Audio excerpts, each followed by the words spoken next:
just going to do one Dvar Halacha. We'll say Kaddish, and then we'll do Ma'ariv and have the Shiur. We have a special Shiur tonight in Tractate Shabbos, very inspiring. I just want to share with you one halacha about eating. Sometimes in Torah, when you eat, it's considered that you didn't eat. Not the fact that a Jew is always hungry, and they're always hungry even if they ate, they're still hungry. But there is a concept in Jewish law that you can eat food and you didn't eat. How?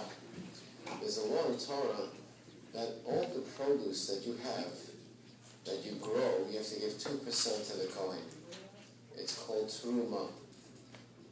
Truma means 2% that you give to the Kohen. So if you have 100 bundles of wheat, 2 bundles you give to the Kohen. If you have 100 apples, 2 apples you give to the Kohen. According to Jewish law, this 2% you give to the Kohen is forbidden for a Jew to eat. Only a Kohen can eat it.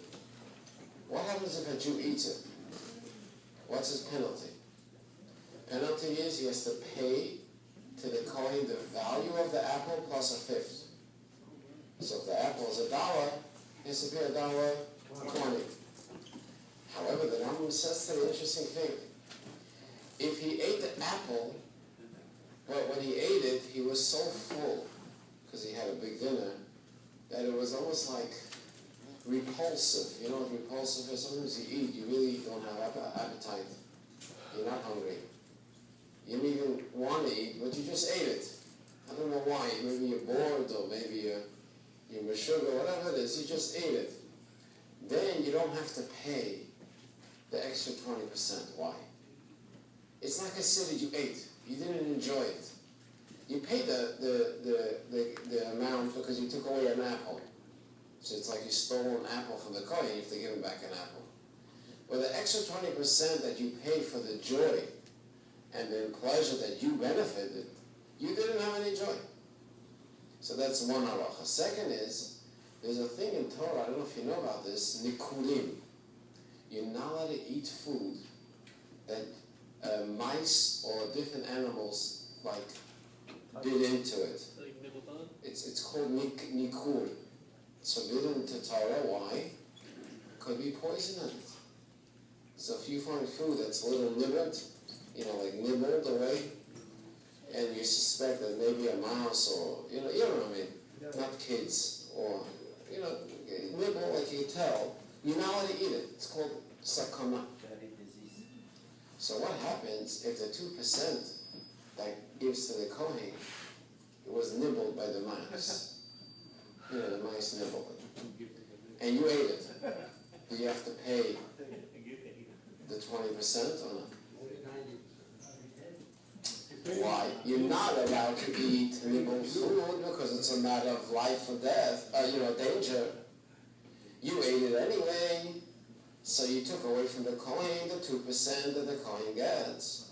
However, you ate something that you're not supposed to eat because it's a danger to eat food that was nibbled by, croaches and roaches. So do you still have to pay the 20%? And it's a halal issur. Not issur. It's just you ate something, you enjoyed it, you were hungry, but it was forbidden for you to eat because it's.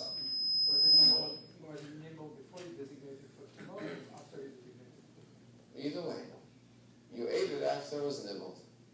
Let's say it was to say you were sick.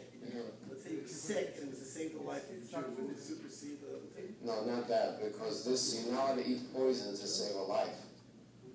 You're allowed to eat non-kosher, but poison, you can't eat poison to give you more poison if you're poisonous. Why would you eat it if it was poison? It's a question. The Talmud says you shouldn't eat food that's nibbled, because there's a doubt that maybe some poison has entered from the roaches, the croaches. So it depends if you enjoyed it. I enjoyed it. Of course I enjoyed it. I was hungry, but it's a poisonous food. I shouldn't eat It's going to it. determine who enjoys it, if he enjoys it or not. He's going to say he enjoys, so it doesn't have to pay the 20%. Is that what I'm saying? So, The fifth.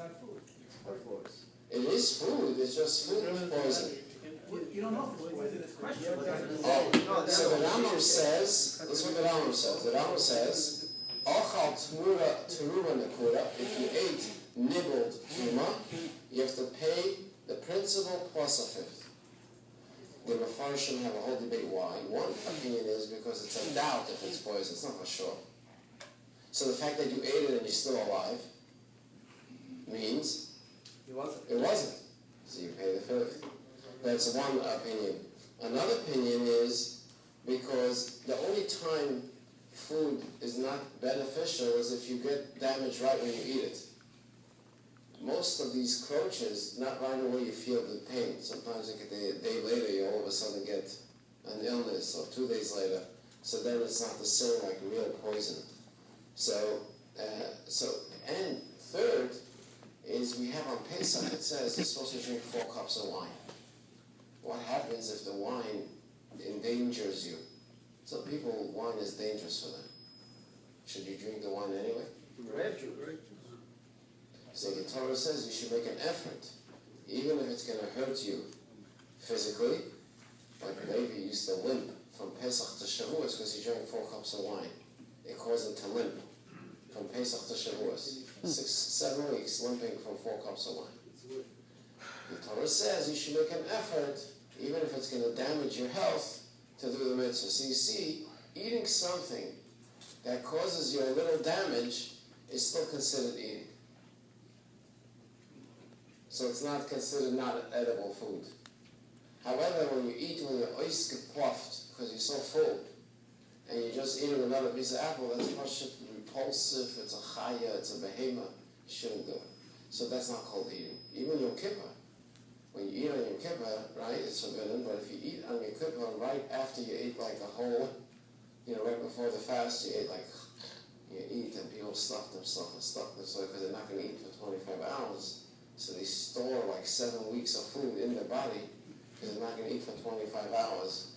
And then on Yom Kippur night, you came home, you ate. According to Torah, it's not considered eating because you have no appetite to eat. You're so full. This food is not considered food. Rabbi Hanani, when the Kasher,